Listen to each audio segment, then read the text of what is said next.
अंबिकापुर में सरेआम युवक ने युवती को चाकू मार दिया। इलाज के दौरान युवती की जान चली गई। हमले के बाद युवक ने भागने की कोशिश भी की। आसपास के युवकों ने इस दौरान आरोपी को पकड़ लिया। वारदात सीसीटीवी में पूरी तरह से कैद हुई है कि किस तरह सरेराह एक युवती को अंबिकापुर में एक युवक ने चाकू मार दिया। इलाज के दौरान युवती की जान चली गई। हमले के बाद युवक ने वहां से भागने की कोशिश की, लेकिन आसपास जो लोग मौजूद थे उन्होंने हिम्मत दिखाई और उस आरोपी को पकड़ लिया।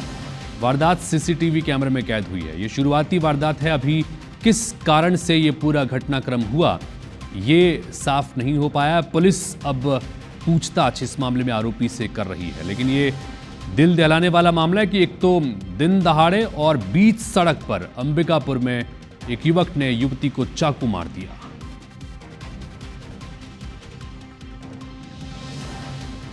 और इस हमले के बाद युवक ने वहां से भागने की भी कोशिश की, लेकिन आसपास कुछ युवक जो मौजूद थे उन्होंने आरोपी को दौड़ाकर पकड़ लिया। पुलिस के हवाले उसे कर दिया। वारदात जो है पूरी सीसीटीवी में कैद हुई है। अंबिकापुर की ये तस्वीरें आपको हम दिखा रहे हैं। एक तरफ सीसीटीवी फुटेज और दूसरी तरफ घटनाक्रम के बाद जब वहां पर लोगों की भीड़ जमा हो गई तब मौका वारदात की ये तस्वीरें हैं। जब घटनाक्रम हुआ तब वहां लगे सीसीटीवी में पूरा घटनाक्रम कैद हुआ। आरोपी ने युवती को सरेराह चाकू मार दिया और उसके बाद आरोपी को कुछ युवक जो वहां मौजूद थे उसको दौड़ाकर उन्होंने पकड़ लिया।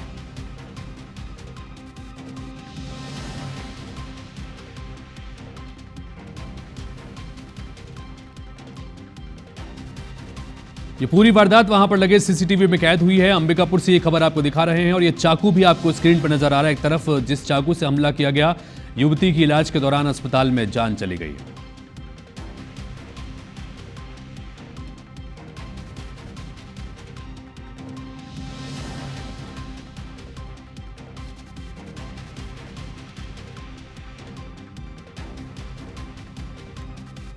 तो अंबिकापुर में सरेआम एक युवक ने युवती को चाकू मार दिया। वारदात लगातार इस तरह की हो रही हैं। रायपुर हो, अंबिकापुर हो, बिलासपुर हो, तमाम जगहों पर इस तरह से चाकूबाजी की घटनाएं बढ़ रही हैं। अभिषेक सोनी हमारे सहयोगी जुड़ गए हैं। अभिषेक, सरेराह एक युवक ने युवती को चाकू मार दिया, युवती की जान चली गई। क्या वजह निकल के सामने आ रही है इस घटनाक्रम को लेकर?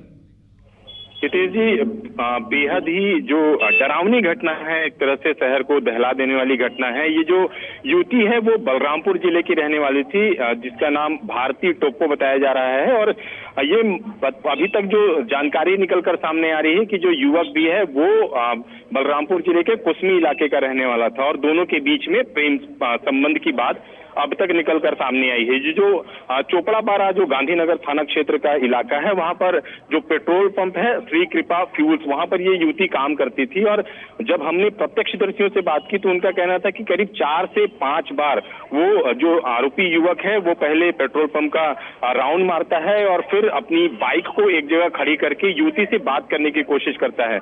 युवती जब उसके समीप आती रहती है तब वो जो आरोपी है उसने चाकू निकाला और ताबड़तोड़ युवती पर हमला कर दिया। और करीब बताया जा रहा है कि 12 से ज्यादा बार उस युवती पर चाकू से हमला किया गया और युवती बचाव के लिए दौड़ती रही, पर जो स्टाफ जो यहाँ का पेट्रोल पंप का था उसने एक युवक ने उसे बचाने की कोशिश की, लेकिन वो आरोपी जो है वो लगातार वारदात को अंजाम दिया जा रहा था। और इसके बाद जब और भी लोग वहां पर पहुंचे तो आरोपी वहां से फरार हो गया। उसे 500 मीटर की दूरी पर जाकर जो दौड़ा रहे जो लोग थे उन्होंने पकड़ा है। फिलहाल जो आरोपी है उसे पुलिस ने गिरफ्तार कर लिया है और अब मामले की विवेचना की जा रही है। और ये सबसे बड़ी बात ये कि जो दिन दहाड़े इस घटना को अंजाम दिया गया, हम अपने दर्शकों को सीसीटीवी फुटेज भी दिखा पा रहे हैं कि किस तरह से जो आरोपी है वो किसी तरह से खौफ में नहीं था और लगातार जो युवती को दौड़ा कर चाकू मार रहा था। तो कहा जा सकता है कि दशहरे के दिन जिस तरह से इस तरह की घटना हुई है, लोगों में दहशत है। फिलहाल आरोपी पुलिस गिरफ्त में है और जो युवती है उसकी मौत हो चुकी है। हितेश जी, अभिषेक, क्या युवती के परिजनों को सूचना दी गई है? चूंकि जैसा आपने बताया कि युवती बलरामपुर की रहने वाली है, लेकिन यहाँ रायपुर में अंबिकापुर में पेट्रोल पंप पर वो काम करती थी और इस दौरान आकर यहाँ पर ही वारदात को अंजाम दिया गया। परिवार के सदस्यों की तरफ से क्या कुछ बताया गया है? क्या वो इस आरोपी को जानते हैं? कुछ और जानकारी मिल के आई है सामने?